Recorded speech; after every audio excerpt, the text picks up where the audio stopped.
Com a devida autorização, convidamos para compor a mesa Sua Excelência, o senhor ministro Aloísio Correia da Veiga, do Tribunal Superior do Trabalho, presidente da mesa.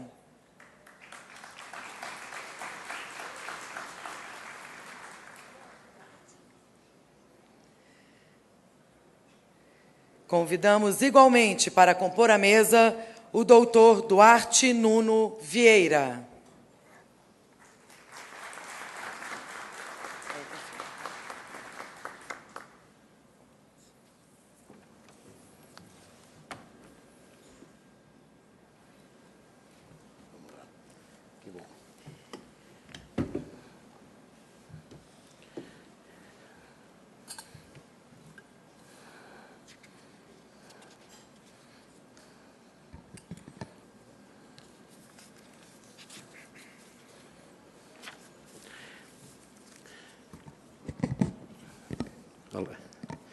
Senhores, em continuidade ao segundo Seminário Nacional de Prevenção de Acidente de Trabalho, nós vamos ouvir a conferência sobre o tema Avaliação e Reparação Integral do Dano, as novas perspectivas na União Europeia. Eu tenho imenso prazer de apresentar o doutor Duarte Nunes Vieira, que, apesar da tautologia, dispensa apresentação, mas venho apresentá-lo por se tratar de uma referência mundial em perícia médica. Sua Excelência é mestre em saúde ocupacional pela Universidade de Coimbra, doutor em sociologia médica e medicina legal pela Universidade de Coimbra, professor catedrático da Universidade, presidente do Instituto Nacional de Medicina Legal e Ciências Forenses de Portugal, presidente do Conselho Europeu de Medicina Legal, vice-presidente da Confederação Europeia de Peritos em Avaliação de Danos Corporais, CEREDOC. Trata-se, de fato, de uma referência, já consagrada no cenário da própria medicina forense. E eu passo a palavra ao doutor Nuno para a sua conferência.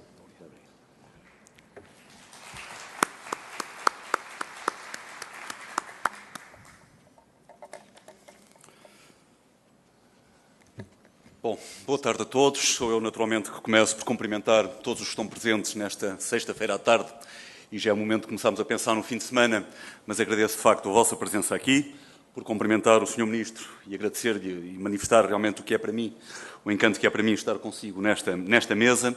Agradecer também o convite que me foi dirigido para vir uma vez mais ao Brasil. É sempre um prazer e um privilégio vir ao Brasil e ter a oportunidade de partilhar algumas experiências e reflexões com colegas deste outro lado do Oceano Atlântico e, naturalmente, felicitar a organização por este evento e por ter incluído nele um tema, a valoração dos danos corporais, que é um tema particularmente premente e particularmente importante. E deixem-me dirigir, naturalmente, uma palavra especial ao Sr. Desembargador Sebastião Geraldo de Oliveira, a quem devo muito particularmente o convite para estar aqui hoje.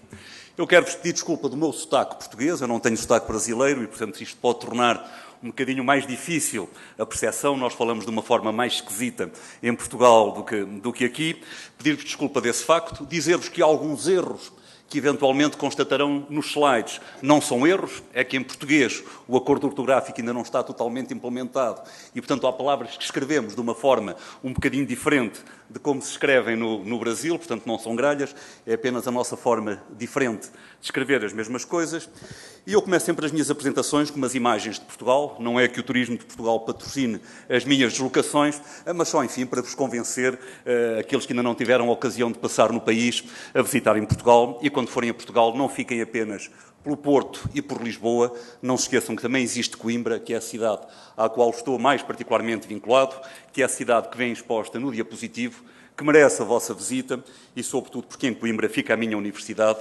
A Universidade de Coimbra, como sabem, é uma das universidades mais antigas a nível da Europa e a nível do mundo, uma universidade fundada em 1290, com 724 anos de existência e que merece a vossa visita, até porque tem aquela que é considerada uma das 3 mais bonitas bibliotecas do mundo e que merece, de facto, essa visita. E se lá forem, verão como é uma universidade muito tradicional, onde muitos dos estudantes, embora não seja obrigatório, gostam de ir todos os dias para as aulas com os trajes académicos, todos de preto, com uma capa até aos pés, parecem o Harry Potter.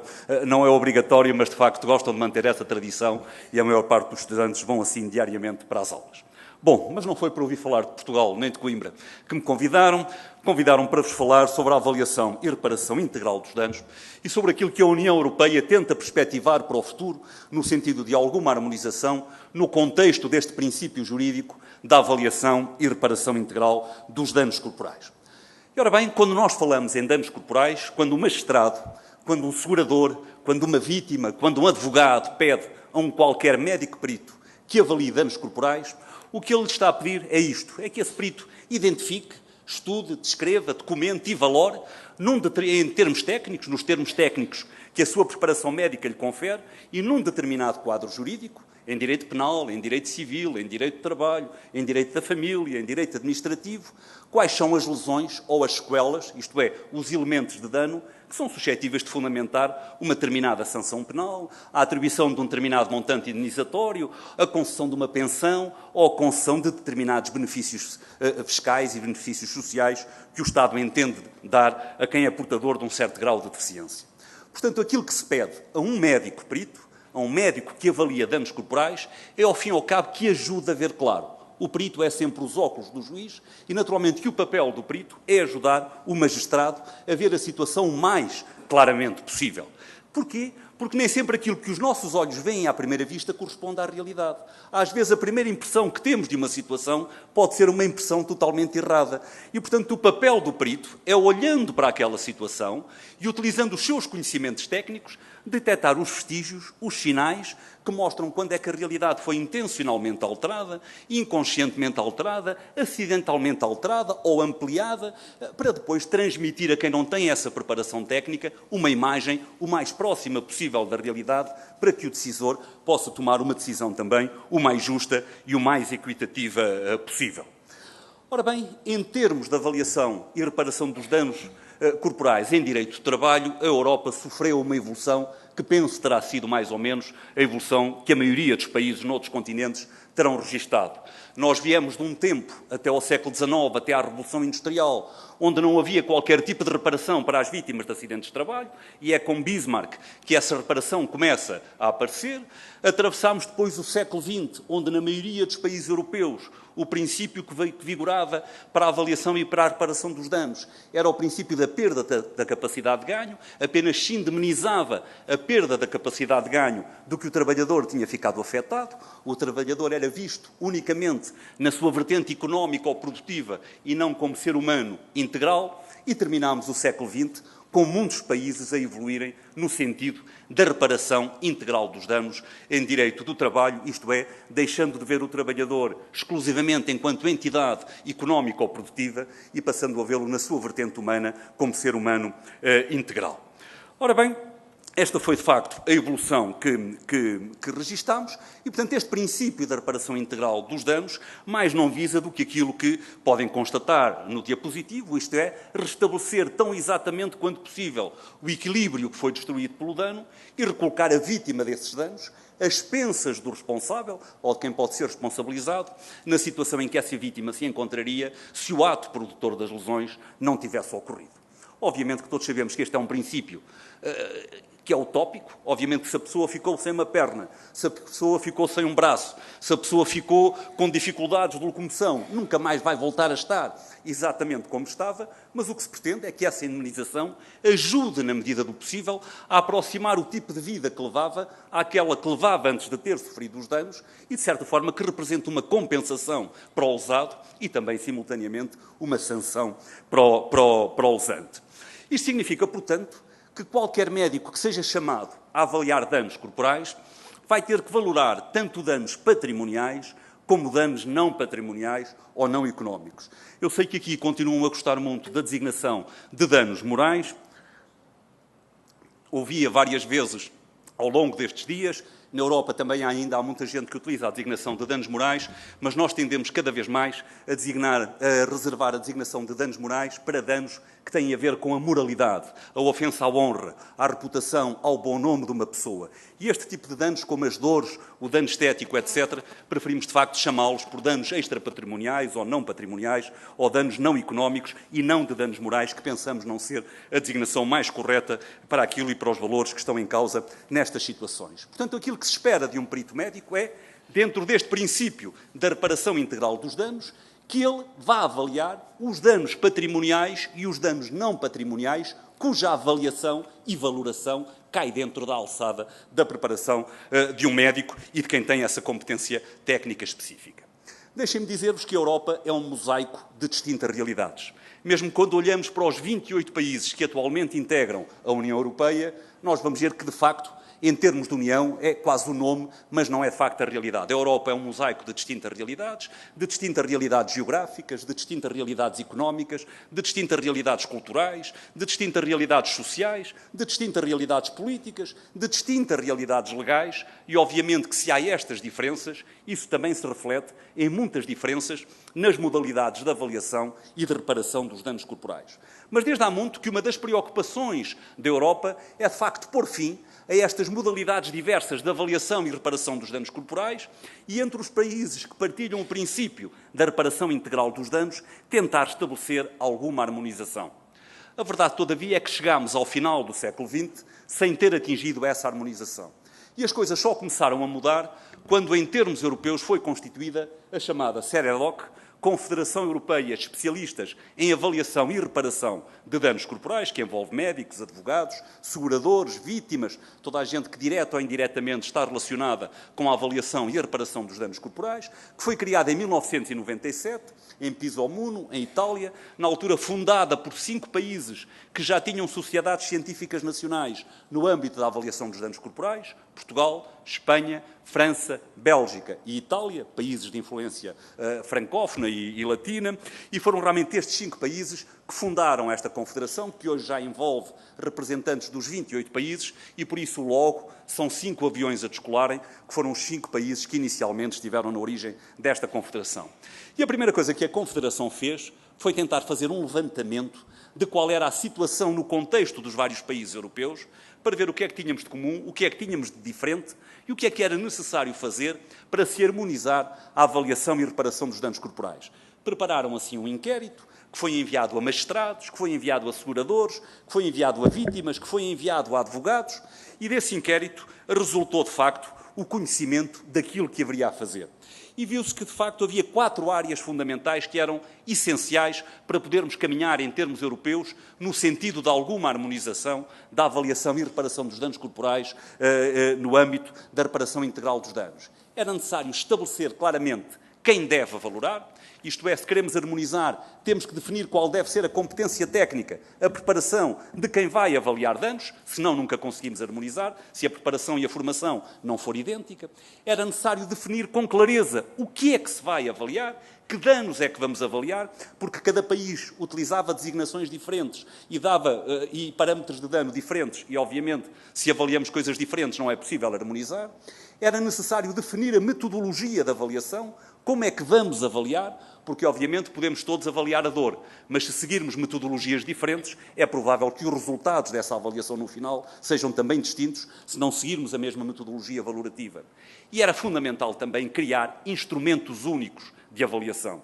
Quando falo em instrumentos, falam em quê? Falam naquilo a que os senhores chamam normalmente aqui no Brasil os baremos e a que nós chamamos as tabelas. Obviamente que se uns países medirem em polegadas, se outros países medirem em centímetros, se outros países medem a olhómetro, os resultados não vão ser rigorosamente iguais. E, portanto, precisamos de instrumentos de medição que garantam que aquilo que está a ser medido com a mesma escala e, portanto, que é possível estabelecer essa harmonização.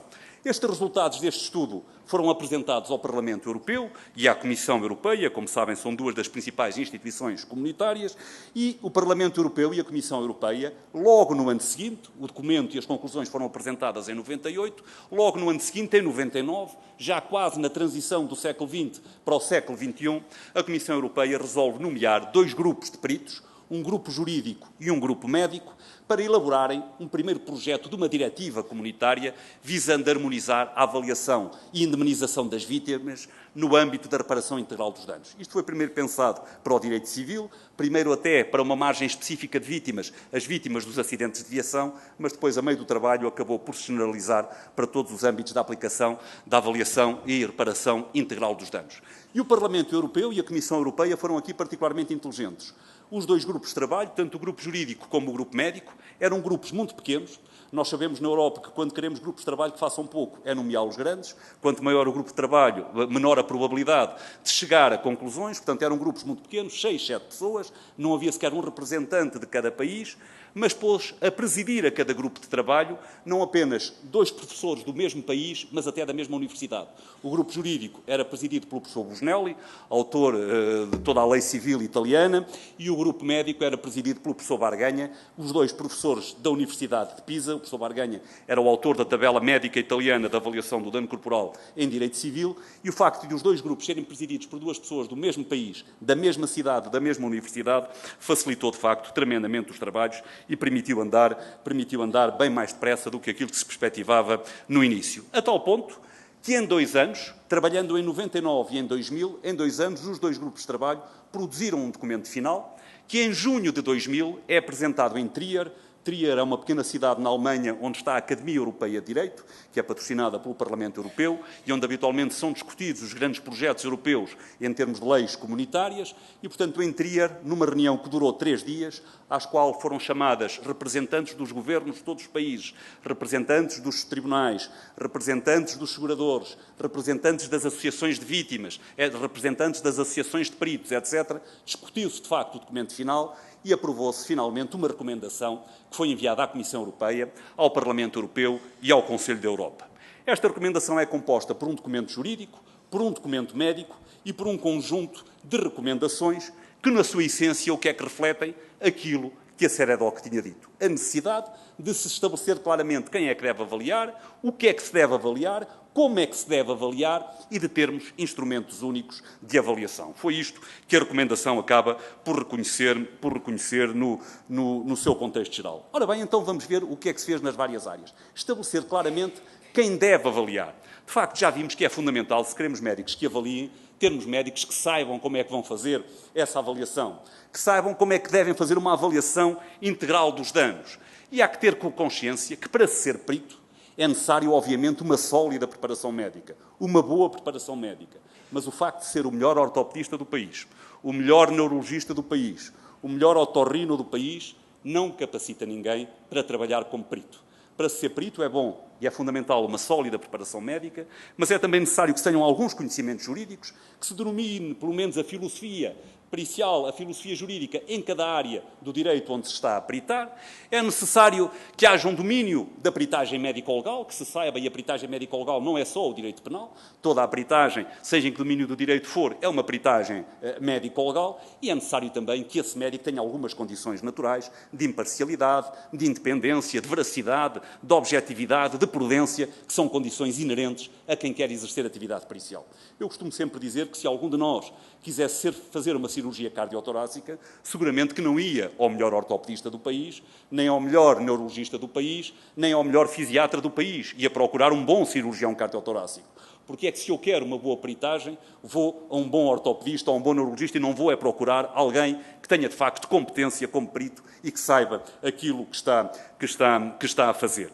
Ora bem, há também que ter presente que é difícil fazer peritagem porque há muitos fatores que interferem e que criam dificuldades na atividade pericial. Há a subjetividade de algumas avaliações, há as dificuldades na interpretação das lesões e das sequelas, há até as situações de simulação e de dissimulação que estão sempre presentes. Obviamente é compreensível e é humano entendermos que muitas vezes um sinistrado que está a tentar fazer valer os seus direitos vai, obviamente, ter tendência, mesmo que o faça inconscientemente, para tentar amplificar um bocadinho mais aquilo que ele acha que lhe pode ser vantajoso na avaliação e na peritagem e para esconder ou para atenuar aquilo que ele acha que lhe pode ser prejudicial na avaliação que lhe vai ser feita. Mesmo sem querer mentir, é humano. Obviamente, se eu acho que se contar as coisas de uma determinada forma, o médico pode ter mais empatia e pode valorar um bocadinho mais, vou tentar amplificar aquilo que me é benéfico ou que eu entendo que me pode ser benéfico e vou tentar ocultar ou esconder ou minimizar aquilo que eu acho que me pode ser prejudicial. E por isso é que lá está o perito e por isso é que deve ser um bom perito para detectar também estas situações de simulação e de dissimulação. Sendo certo ainda que a peritagem da avaliação dos danos corporais é ainda complexa também, porque a relação médico-doente muda-se completamente quando nós estamos perante uma vítima como médicos clínicos ou quando estamos perante ela como médicos peritos. Se eu estou perante um cidadão como médico clínico, a relação é uma relação de colaboração e de total confiança. Nós, ao médico, se estamos com um problema de saúde e se queremos salvaguardar a nossa saúde, contamos tudo. Mesmo os detalhes mais íntimos da nossa vida privada, nós somos capazes de os contarmos se entendermos que isso pode ser benéfico para a salvaguarda da nossa integridade física e da nossa saúde.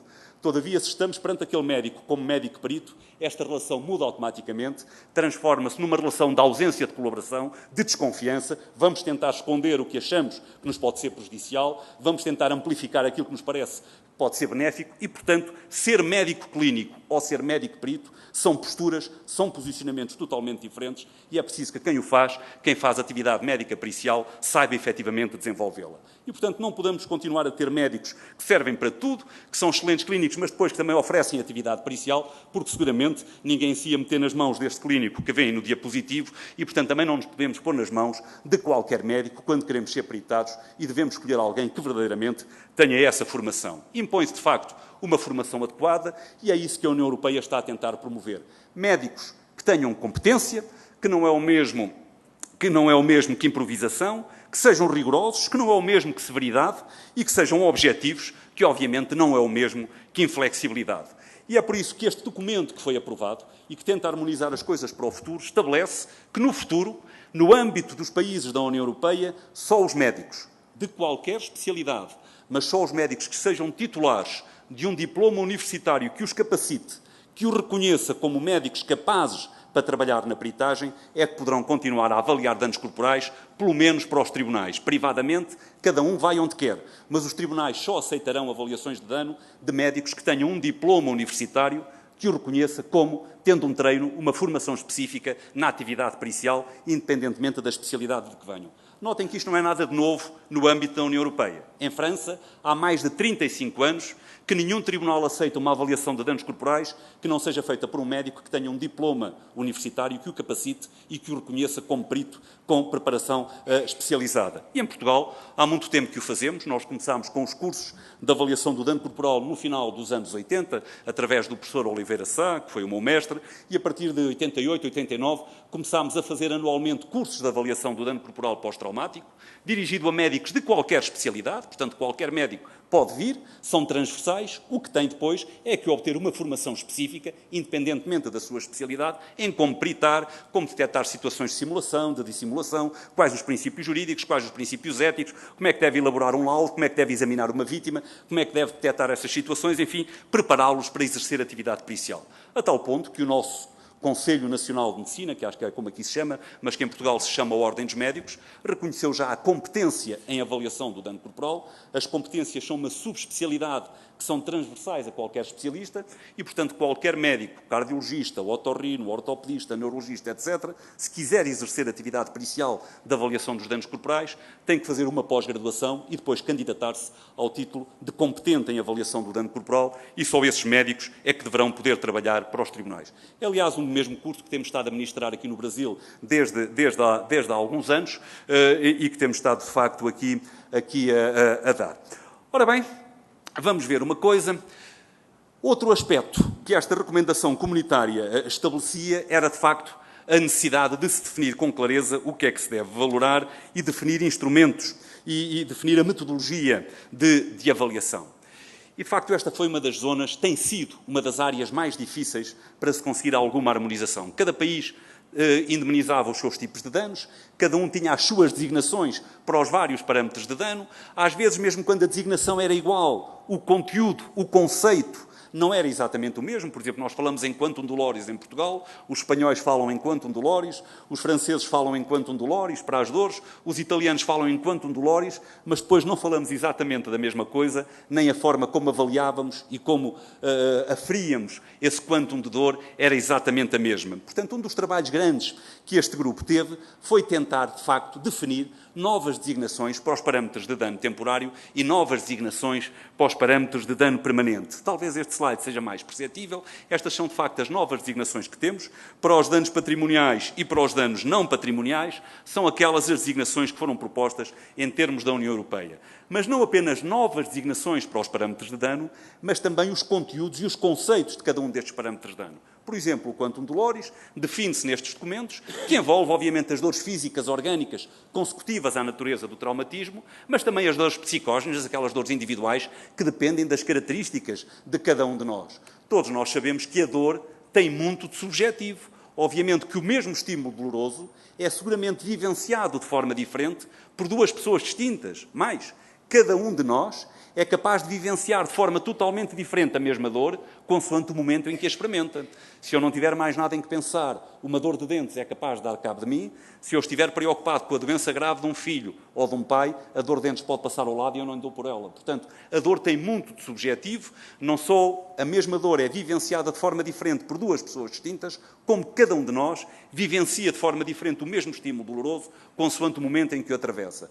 E, portanto, a dor depende do nosso estado anterior, da situação psíquica, da idade, do sexo. Toda a gente sabe que o sexo feminino é muito mais resistente à dor que o sexo masculino, senão a espécie humana já tinha acabado há milhões de anos. Hoje em dia já não é assim, que o parto sem dor, quem sofre mais é o pai. A mãe sempre está entretida, mas no meu tempo, pelo menos, as coisas eram diferentes. E, portanto, a dor tem, de facto, muito de subjetivo. E há quem diga até, então, como é que vamos avaliar a dor? Pois é isso que estas recomendações tentam fazer. Há parâmetros objetivos na dor. Há fatores externos que o médico, precisamente faça a sua preparação médica, melhor que ninguém domina para penetrar nesse quantum de dor. As características das lesões traumáticas, as modalidades de tratamento, a evolução das lesões, tudo isto envolve múltiplos aspectos que quem tiver formação pericial sabe avaliar para penetrar no quantum de dor. E a própria medicina desenvolveu métodos para a avaliação da dor, que foram inicialmente preparados para a vertente clínica, mas que mais tarde foram adaptados para a vertente pericial, que se o médico tiver preparação pericial, vai poder utilizar para avaliar o quantum de dor e para detectar as situações de simulação e de dissimulação que então aqui, como compreenderemos, são particularmente frequentes. Alguns são métodos muito simples, como por exemplo o método Thierry, não é mais que uma pequena tabela, um pequeno dolorímetro, com exemplos e onde nós nos podemos socorrer para ter desde logo uma primeira aproximação.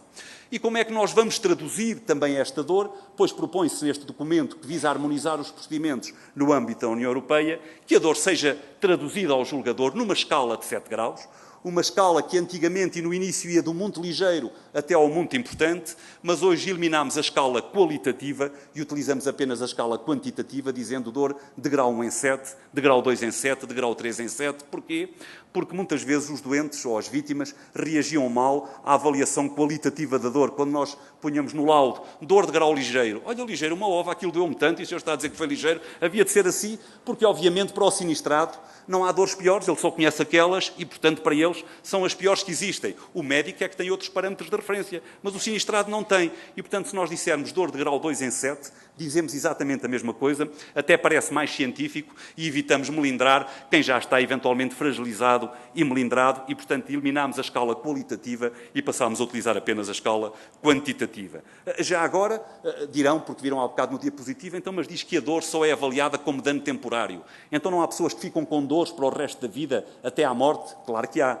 Mas, em princípio, peço desculpa, em princípio, a dor que fica para lá da data de consolidação já está contida nos parâmetros de dano permanente que nós vamos avaliar e há um princípio jurídico fundamental que diz que o mesmo dano não deve ser avaliado e indemnizado 2 vezes e, portanto, quando eu dou, por exemplo, uma taxa de déficit funcional permanente por uma artrose do joelho, o que causa a limitação funcional do joelho é a dor que a artrose provoca e, portanto, já estou a avaliar dor. Quando eu estou a avaliar um dano estético, tirando os casos em que o dano estético tem virtualidades de dano patrimonial, o que eu já estou a avaliar é o sofrimento psicológico, a dor que aquilo comporta para a vítima. Portanto, já estou a avaliar a dor. Não tenho por que avaliar outra vez se já avaliei e já valorei o dano estético. Portanto, é preciso evitar este tipo de repetições e este documento tenta acautelá-lo muito seriamente.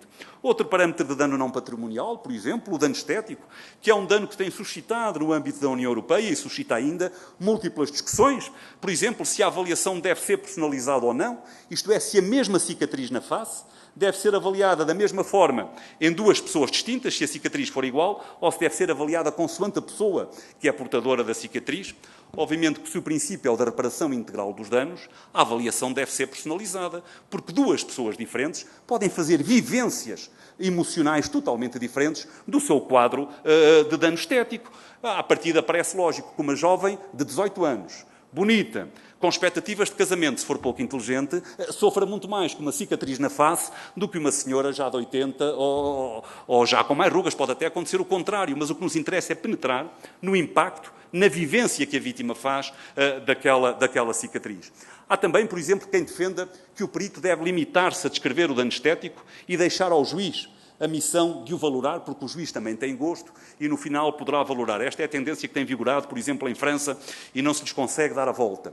Obviamente, e com todo o respeito pelos magistrados, não me parece que deva ser o juiz a penetrar e a conseguir fazer essa valorização, porque isto não se faz numa audiência de julgamento. Exige entrevistas, exige perceber qual é a vivência verdadeiramente que a vítima faz daquele dano estético, sendo certo até que o dano estético se pode localizar em zonas mais íntimas da superfície corporal, e isso não é uma coisa que se esteja a ver e a avaliar numa audiência de julgamento. Obviamente que podemos juntar fotos, e é bom que se juntem fotos, mas todos sabemos também que uma fotografia, consoante a incidência, a iluminação, etc., pode amplificar ou minimizar muito um determinado dano estético e que pode ser perfeitamente manipulada para lhe dar uma dimensão totalmente diferente.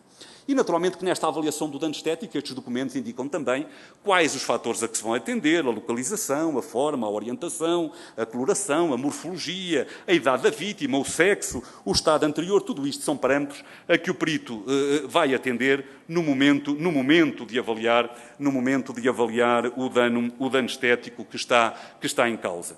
Há ainda que atender ao seguinte, que quando se avalia um dano estético, e este documento que visa harmonizar as coisas no âmbito da União Europeia chama também a atenção para isso, o dano estético não pode ser nunca visto apenas numa vertente estática.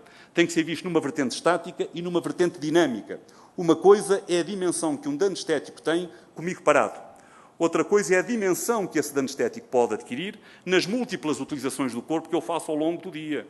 Por exemplo, aquele jovem que vem ali à vossa esquerda, com aquela cicatriz na face, é uma cicatriz já notória na zona que é a nossa área de identificação e de contacto. Todavia, quando este indivíduo tenta falar, e a comunicação, a fala, a oralidade é o nosso meio de interação com os outros, desfigurava-o ainda mais porque lhe repuxava a boca toda para o lado. Portanto, uma coisa é a dimensão do dano estético numa vertente estática, outra coisa é a dimensão que esse dano estético adquire numa vertente dinâmica.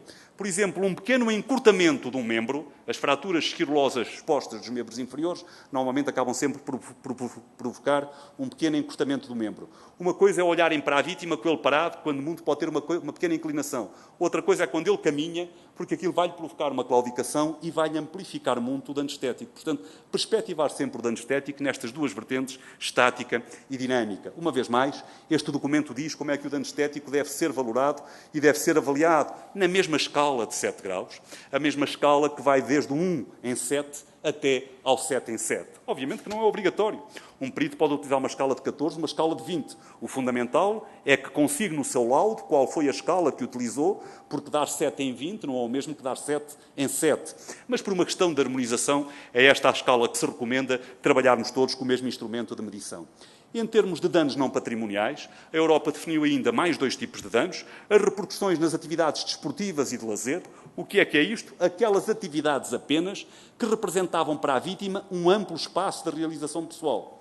Isto não é para aqueles indivíduos como eu, que vão um bocadinho ao domingo de manhã jogar futebol com os amigos para ter um pretexto para a seguir beber uma cerveja e estar menos tempo em casa. É para aquelas pessoas que realmente, para quem realmente aquela atividade desportiva ou de lazer representa quase que uma razão de vida e um amplo espaço de realização pessoal. Por exemplo, aquele indivíduo que gosta muito de pintar, mas como aquilo que pinta não é de grande qualidade e não lhe dá para viver, tem que trabalhar noutra coisa.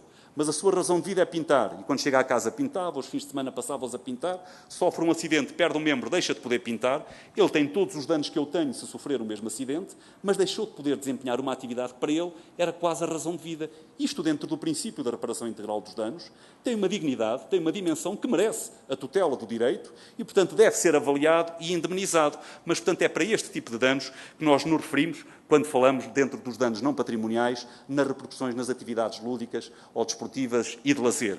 Também não é para aquele indivíduo que nos entra pela porta dentro a dizer, veja lá que eu queria começar a jogar ténis, já tinha comprado uma raquete e umas sapatilhas, agora não posso, a pena que isto me dá. Não é para esses casos, tem que ser atividades que comprovadamente a vítima realizava antes do acidente e que para ela também comprovadamente representavam um amplo espaço de realização pessoal.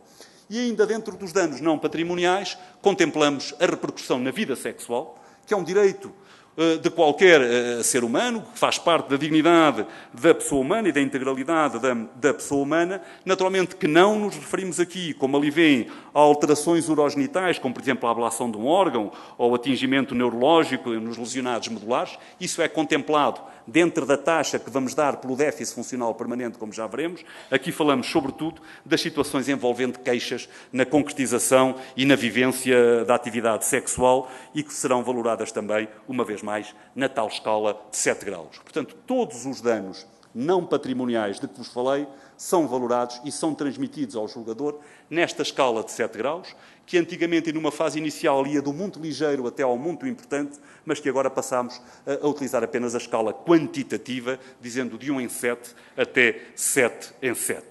Mas, ora bem, a parte principal da avaliação está, e todos sabemos que tem estado sempre, naquilo que até um passado relativamente recente, também na Europa, nós chamávamos as incapacidades. E, de facto, em direito de trabalho, tudo esteve sempre muito associado à taxa de incapacidade. Ora bem, com o princípio da reparação integral dos danos, nós teremos, desde logo, que passar a falar em 2 tipos de incapacidades, porque senão não cumprimos a reparação integral dos danos. Teremos que falar em incapacidade geral, por um lado, e em incapacidade profissional, por outro. O que é uma e o que é outra? A incapacidade geral é a incapacidade que as lesões ou as sequelas comportam para os atos e gestos correntes do dia-a-dia. Para aqueles atos e gestos que todos nós fazemos, sejamos jovens, adultos ou idosos, tenhamos profissão, estejamos desempregados ou reformados. Há atos e gestos que nós fazemos desde que acordamos até que voltamos a adormecer e que só não damos conta deles porque para nós são tão elementares e são tão corriqueiros que não temos consciência que os fazemos. A que atos é que eu falo? Levantar-me, tratar da minha higiene pessoal, lavar-me, vestir-me, preparar o meu pequeno almoço, deslocar-me, comunicar. São atos e gestos que nós fazemos, são tão banais para nós que não temos consciência deles. E só temos consciência do que eles representam na nossa vida quando, de repente, sofremos, por exemplo, um traumatismo vértebro-medular e já não conseguimos levantar-nos sozinhos da cama e é preciso alguém vir nos tirar da cama, ou já não conseguimos abotoar os botões da camisa e é preciso termos uma ajuda para nos virem abotoar a camisa, ou já não conseguimos calçar os sapatos. Há atos e gestos que nós fazemos independentemente do nosso estatuto social, independentemente do nosso estatuto profissional, independentemente do nosso estatuto etário. E é isso que se visa aqui. Incapacidade geral refere-se, portanto, à incapacidade que as lesões e as sequelas comportam para os atos e gestos correntes do dia-a-dia. E depois, se as lesões e as sequelas, para além de causarem limitações nesses atos e gestos correntes, também causarem limitações na minha atividade profissional específica, eu vou ter que avaliar também a taxa de incapacidade profissional. Mas notem, as mesmas lesões ou as mesmas sequelas podem ter reflexos totalmente diferentes consoante o tipo de incapacidade em causa. Vamos supor, por exemplo, um trabalhador, uma senhora, um pianista da Orquestra Metropolitana, não sei se há, mas da Orquestra de Brasília. Esse pianista vem à rua, é atropelado por uma motorizada. Cai mal, ou está a andar na orquestra, escorrega no chão que está molhado, cai mal, fratura o dedo mínimo da mão direita. Colocam-lhe uma coisinha que em medicina se chama uma tala de Zimmer, vai andar ali com o dedo imobilizado durante um mês. Enquanto ele estiver com o dedo imobilizado, em termos de incapacidade geral, em termos de incapacidade para os atos e gestos correntes do dia-a-dia, não tem capacidade nenhuma com o dedo imobilizado. Eu levanto-me, visto-me, trato a minha higiene pessoal, desloco-me, comunico, sem problema. Em termos de incapacidade profissional, ele vai ter uma incapacidade temporária profissional total, porque um pianista precisa dos 10 dedos a funcionarem perfeitamente para se mexer. Portanto, veem como a mesma lesão tem reflexos diferentes, mas há lesões com reflexos opostos. Vamos supor uma senhora que é datilógrafa e que trabalha em casa a processar texto em computador. Não sei se aqui existe, mas em Coimbra ainda existe muito, porque os professores de Direito não gostam de usar os computadores. Isto está a ser gravado, não devia dizer estas coisas. Senão, portanto, gostam de escrever à mão e, portanto, a imprensa da Universidade de Coimbra, por exemplo, tem muita gente a processar texto em computador e a bater, são 5 € à página, e há gente que vive e faz disto a sua atividade profissional. Essa pessoa vem à rua é atropelada ou cai mal, por exemplo, e fratura os 2 membros inferiores nas escadas. 2 pernas engessadas. Enquanto essa pessoa estiver com as 2 pernas engessadas, em termos de incapacidade geral, para os atos e gestos correntes do dia-a-dia, ela vai ter uma incapacidade muito significativa.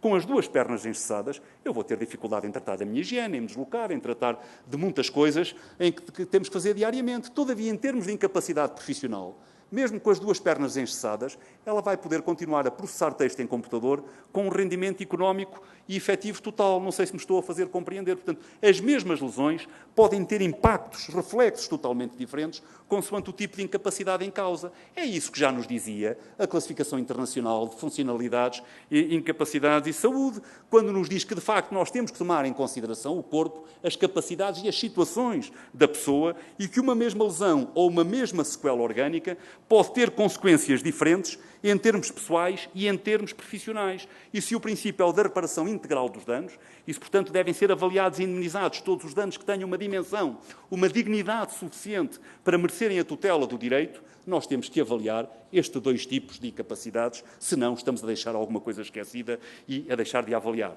Tendo sempre presente também aquilo que nos diz a Classificação Internacional de Funcionalidades, que 2 pessoas com a mesma sequela podem ter níveis diferentes de funcionamento. E 2 pessoas com o mesmo nível de funcionamento não têm necessariamente situações sequelares idênticas. E é fundamental que integremos de uma vez por todas estes 2 princípios, que são princípios absolutamente básicos e absolutamente fundamentais para quem avalia e indemniza danos corporais. Agora, deixem-me dizer-vos que uma das propostas que este diploma de harmonização faz é deixarmos de falar em incapacidades. Nós estamos progressivamente, ainda nem todos os países foram neste sentido, aliás, os 2 países que verdadeiramente já incorporaram totalmente estas recomendações foi França, foi sempre o país líder em termos de avaliação e reparação dos danos corporais, e, curiosamente, Portugal. Em alguma coisa, vá lá, acompanhamos a linha da frente, portanto, nós já temos todos estes princípios incorporados na nossa prática pericial da avaliação e reparação integral dos danos corporais. Deixámos de falar em incapacidades temporárias e passámos a falar em déficit funcional temporário, ou déficit funcional permanente, fica para lá da data de consolidação, e em vez de incapacidades profissionais, passamos a falar em repercussão temporária na atividade profissional e em repercussão permanente na atividade profissional. Ora bem, agora gostava de vos falar um bocadinho sobre este problema das taxas de incapacidade, ou como nós dizemos agora, do déficit funcional permanente, que não é mais do que é a afetação permanente da integridade física e psíquica. Nós não damos taxas de incapacidade temporária, não damos pontuações para o déficit funcional temporário, porque, obviamente, se as lesões estão todos os dias a mudar de aspecto, evoluindo no sentido da cura ou da consolidação, não é possível quantificar. Dizemos apenas quantos dias de déficit funcional temporário parcial, quantos dias de déficit funcional temporário total, só quantificamos o déficit funcional permanente. Mas eu queria chamar a vossa atenção para uma coisa: o problema das taxas de incapacidade. Notem-se que a taxa de incapacidade, para utilizar ainda esta designação, porque talvez a de déficit funcional permanente ainda não esteja dentro dos vossos hábitos, a taxa de incapacidade, é preciso termos esta percepção, não é uma unidade de medida. Toda a gente, e é por isso que nós queremos deixar de falar em taxas de incapacidade, porque quando dizemos 20%, 30%, 40%, as pessoas acham que aquilo que é um valor matemático rigoroso, seguro. A taxa de incapacidade não é uma unidade de medida, é uma unidade de apreciação. Porquê? Porque mede fenómenos diferentes, que são expressos em unidades diferentes e que são avaliados de forma diferente. Se eu estou a medir acuidade visual com força muscular, com mobilidade articular, com condutividade elétrica, tudo fenómenos diferentes, expressos em unidades diferentes e valorados e medidos de forma diferente, como é que eu, no final, posso traduzir aquilo num número? Não é possível. A taxa de incapacidade não é uma unidade de medida, é uma unidade de apreciação, que ainda por cima é temperada pela experiência e pela capacidade do perito médico, e é por isso que 2 peritos diferentes nunca vão medir exatamente a mesma coisa, porque é uma unidade de apreciação. E a apreciação pode ter sempre uma pequena nuance de pessoa para pessoa. É por isso que nós deixamos de falar em taxas de incapacidade e hoje falamos em pontos de déficit funcional. 20 pontos, 25 pontos, que já não dá a ideia de uma coisa tão rigorosa que aquilo tendia a transmitir e às vezes a causar confusão. Um perito deu 15%, o outro só me deu 10%, quantidade de incompetentes, ninguém se entende. Portanto, hoje são pontos de apreciação, porque é apenas de uma apreciação que se trata e não de uma quantificação rigorosa. Um outro conceito que eu gostava que vissem é que este conceito de 100%, que nós temos utilizado a nível mundial para as taxas de incapacidade, é um conceito absolutamente falso. É um conceito que não é válido. Como sabem, o conceito de 100% foi proposto por Melnec. Melnec era um professor francês de medicina legal, também ortopedista, e que propôs, a certa altura, pensou num método para avaliar danos corporais e resolveu, bom, vamos criar aqui uma coisa num sistema de 100%, e, portanto, pensou ele, o que é que dá 100% de incapacidade? 100% de incapacidade, pensou ele, só a morte. E mesmo assim dá uns mortos que fazem um dano desgraçado a quem cá anda. Mas, de qualquer forma, pensou ele 100% de incapacidade, só a morte. Bom, se este postulado de Melnec fosse verdadeiro, se 100% fosse só a morte, então, se o postulado de Melnec fosse verdadeiro, aquela equação que vem ali tinha que ser correta, esta equação que vem no dispositivo. A perda total de todas as capacidades fisiológicas é igual à morte, é igual a 100%. Então, se isto fosse verdadeiro, uma pessoa num estado vegetativo persistente, porque essa pelo menos está viva, já não podia ter mais do que 99, porque 100 é para o morto. E o indivíduo tetraplégico, quando muito, 95%, porque apesar de tudo está muito melhor do que uma pessoa num estado vegetativo persistente.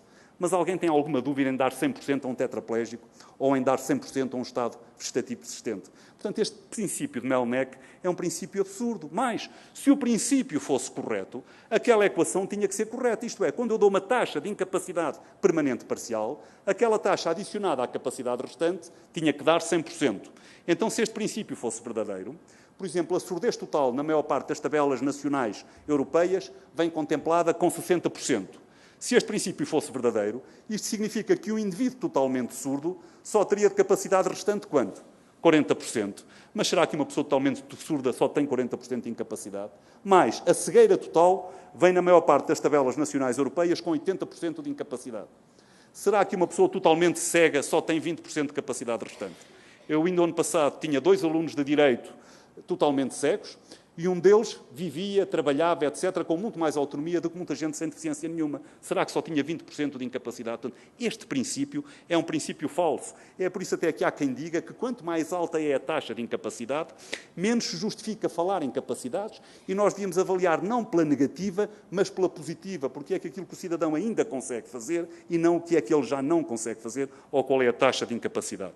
Portanto, é preciso assimilarmos estas noções, ver também que, obviamente, as taxas de incapacidade assentam sempre em tabelas, mas há que pensar que as tabelas, qualquer tabela, não é científica, nem são nunca um tratado de patologia sequelar. Eu fico sempre de cabelos em pé, não fico muito porque eles já são poucos, de qualquer forma fico sempre arrepiado quando ouço alguns médicos ou alguns peritos ou até às vezes alguns magistrados contestarem a tabela é má, faltam aqui uma série de sequelas, faltam cá sequelas. As tabelas não têm que trazer as sequelas todas. As tabelas não estão um tratado de patologia sequelar, se não precisávamos de uma enciclopédia médico-cirúrgica em 10 volumes e mesmo assim ainda ia faltar qualquer coisa. As tabelas têm que trazer para cada área de especialidade as situações sequelares mais frequentes, dentro das menos graves, das medianamente graves e das mais graves, e depois está lá o perito para aplicar a solução analógica.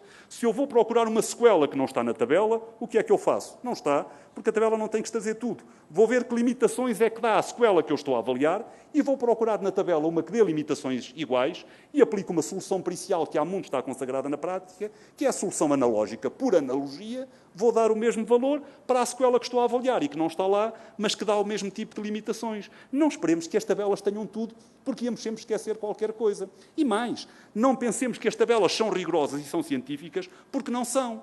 Porque para uma tabela ser científica eram preciso 2 coisas fundamentais. Primeiro, precisávamos que a tabela hierarquizasse as depreciações no seio dos órgãos e das funções. Isso realmente é possível. Se eu der um valor para a perda total do braço, eu posso depois criar seccionamentos e dizer pelo punho vale tanto, pelo cotovelo vale tanto, pelo ombro vale tanto, e posso causar depreciações e obter depreciações dentro do mesmo órgão. Mas eu precisava também, para uma tabela ser científica, de hierarquizar as funções e os órgãos. Isso é impossível. O que é que vale mais? A função cardiorrespiratória ou a função circulatória?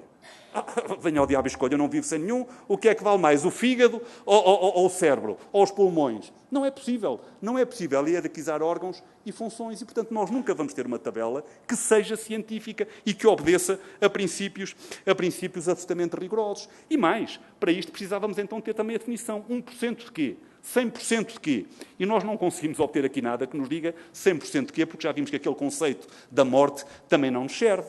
Ainda com outro problema, é que as tabelas levam a que os politraumatizados, e sobretudo os politraumatizados com sequelas não sinérgicas, fiquem sempre em desvantagem.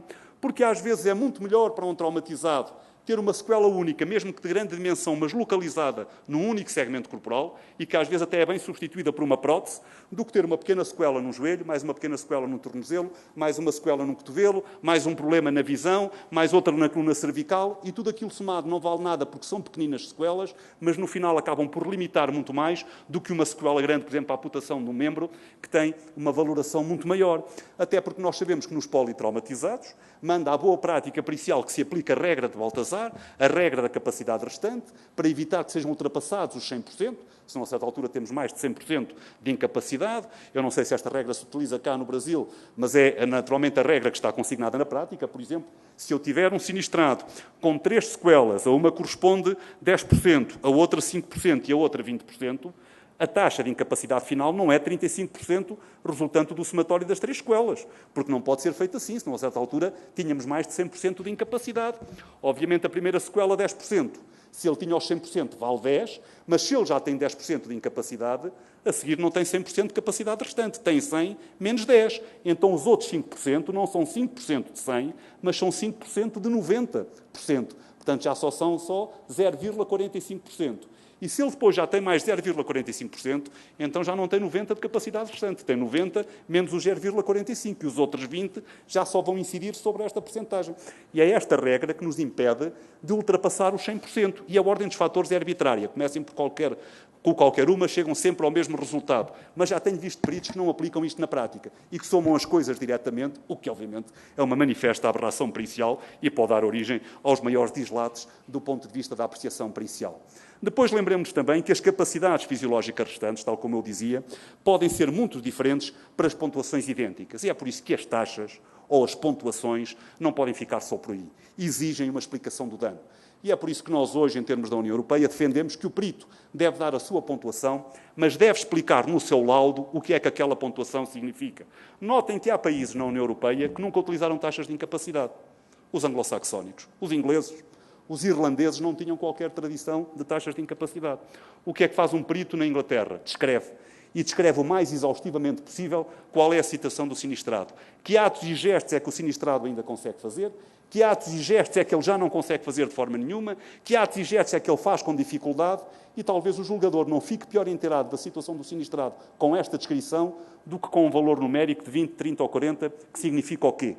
Sendo certo que 20% em mim não é o mesmo que 20% na minha avó, 20% numa das minhas filhas, obviamente, porque nós somos diferentes. E é por isso que nós hoje entendemos que, para além de dar a taxa de déficit funcional permanente, o perito deve explicar o que é que aquilo, que reflexos, que rebate é que aquilo tem em termos das atividades escolares e de formação, em termos das atividades profissionais, em termos dos atos essenciais da vida cotidiana, em termos das relações afetivas e das atividades familiares e em termos das atividades de lazer ou de laser, se nós quisermos ser mais modernos. E, portanto, se o perito, para além de dar a pontuação, explicar o que é que aquilo significa, o julgador vai seguramente ficar muito melhor inteirado e, sobretudo, o perito está, uma vez mais, a respeitar aquilo que a CIF já estipulava, a Classificação Internacional de Funcionalidades, ao dizer que devemos realmente ter em conta todos aqueles fatores ambientais, pessoais, etc.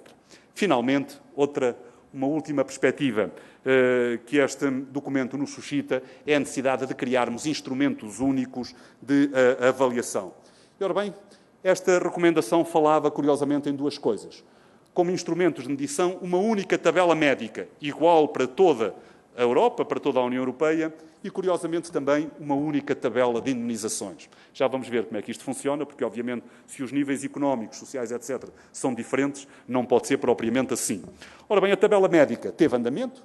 A tabela médica, imediatamente após a aprovação desta recomendação, o Parlamento Europeu nomeou um grupo de trabalho composto, como vem no diapositivo, por 8 peritos apenas, para elaborar a proposta de tabela médica. Este grupo trabalhou a bom ritmo, tive a ocasião de o incorporar, era bastante mais novo na altura, e em 2003 a tabela europeia ficou pronta, a primeira versão oficial ficou concluída, foi submetida ao Parlamento Europeu e está em utilização experimental desde 2006. Isto é, há 7 anos que a tabela europeia está em utilização experimental.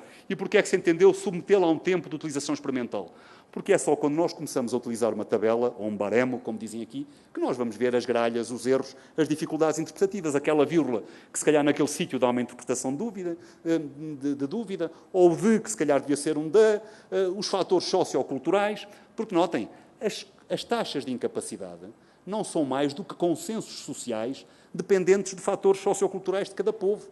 Quando nós damos uma taxa de incapacidade por uma determinada coisa, por um determinado segmento corporal, isso resultou apenas de fatores socioculturais.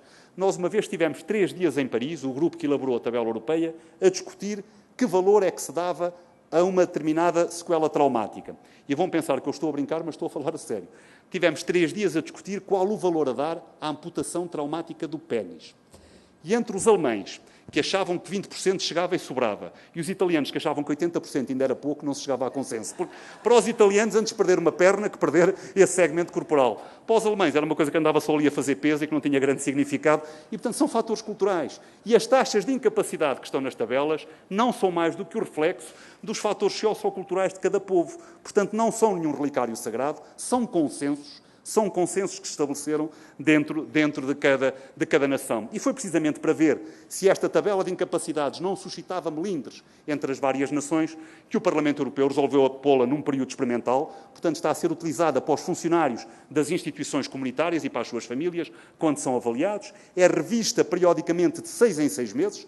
Há uma comissão que está permanentemente a acompanhar a tabela e a esclarecer as dúvidas. Já há uma segunda versão oficial que entrou em vigor em 2010 e, portanto, como dizia, está a ser permanentemente revista. Já agora, aqui no Brasil, já vi que se utiliza mais a expressão baremo, que vem do Sr. Barreme, que foi o autor primeiro destas coisas de tabelas. E, como sabem, uma das tabelas mais antigas era a tabela do Concours Medical, o Barreme do Concours Medical, uma tabela francesa. Hoje há 2 grandes tabelas a nível internacional. A tabela europeia, que já se expandiu para outros países, nomeadamente para os países do norte da África, de influência francesa, e as tabelas AMA, de origem americana, mas que vigoram mais nos países anglo-saxónicos. E eu ponho isto apenas para dizer que, se algum país quiser fazer uma tabela, não se justifica hoje andar a inventar a roda de novo. Estas tabelas estão testadas, são aplicadas já em múltiplos países.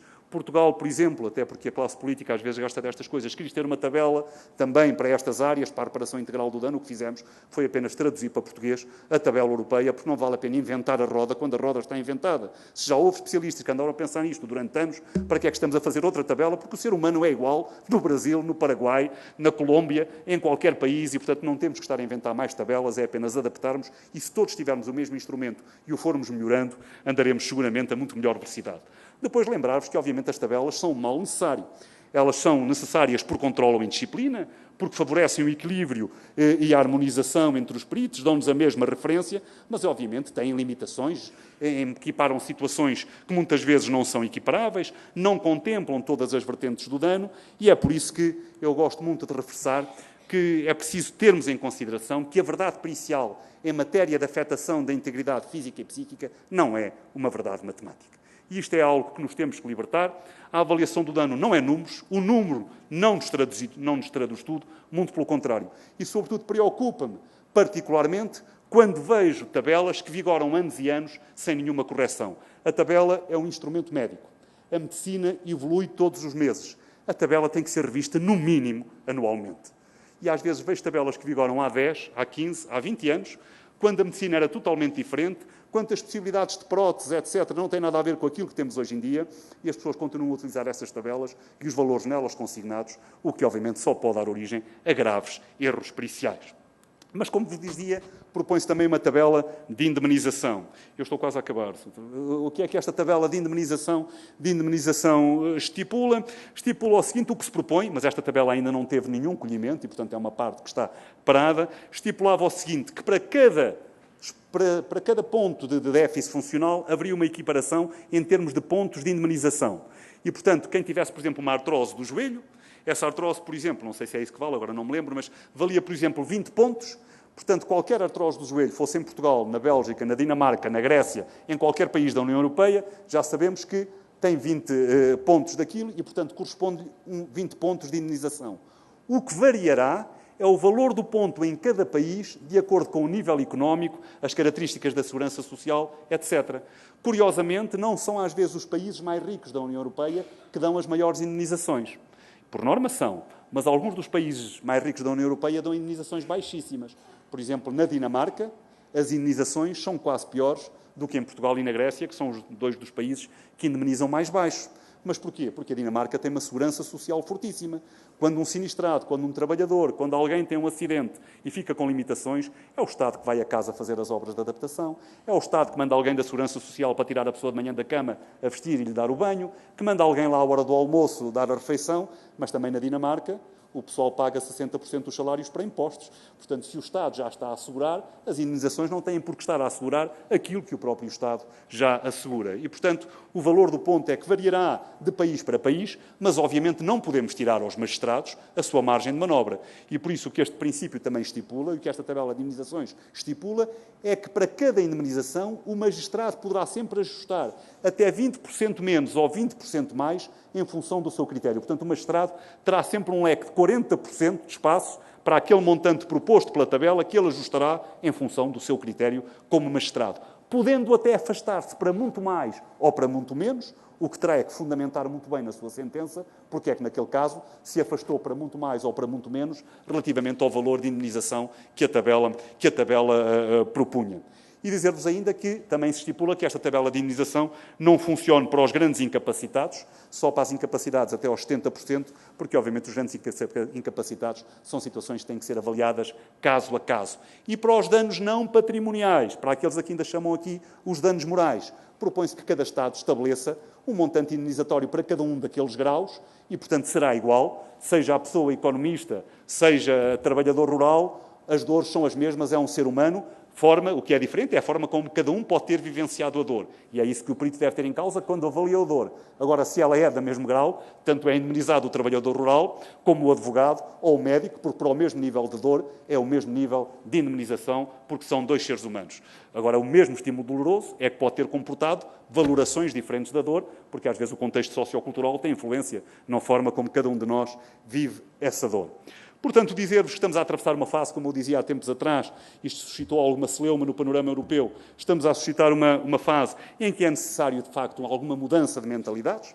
Tudo isto ainda não foi adotado por todos os países da União Europeia, é um caminho que se faz muito lentamente, mas também leva uma década e o caminho faz caminhando, dizia o Miguel de Unamuno, e, portanto, é assim que vamos andando devagarinho. De qualquer forma, é esta a realidade que temos hoje na Europa, ainda com muitas diferenças de país para país. Provavelmente muitos já tinham ouvido falar disto e até de outras coisas que eu não tive que falar. Hoje, com a internet, tudo se sabe. A pessoa não, quando vem falar de alguma coisa, já toda a gente tomou conhecimento que essa coisa aconteceu. Agora, estou convicto que estas novas metodologias poderão, de facto, representar um contributo muito profícuo para uma melhor aplicação da justiça, para uma justiça mais equitativa e mais justa. O que é fundamental é que os países que adotam este tipo de coisas saibam adotá-las, não façam às vezes cópias que não fazem grande sentido, porque às vezes copiamos mal e obviamente que as cópias têm que ser adaptadas à nossa realidade.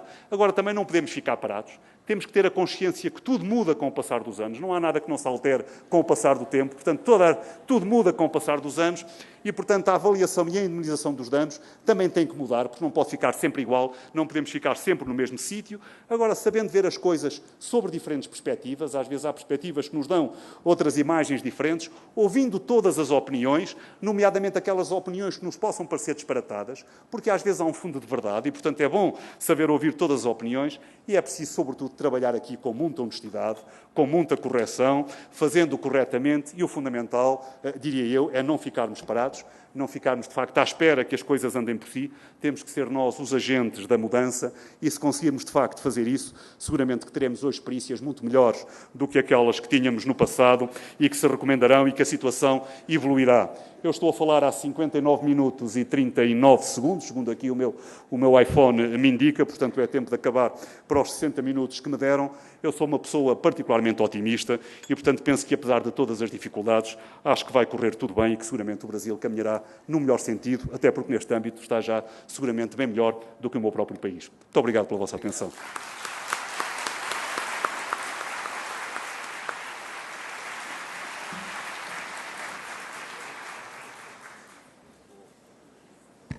Perdão, não podia deixar de dizer que a brilhante conferência do Dr. Duarte Nuno Vieira nos leva a uma profunda reflexão sobre a quantificação e valoração do quanto da dor, do precium doloris, né?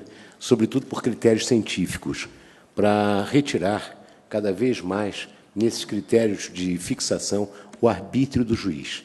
E, com isso, enriquecer cada vez mais a fundamentação das decisões judiciais. Isso realmente é uma missão que nós temos que levar para sempre.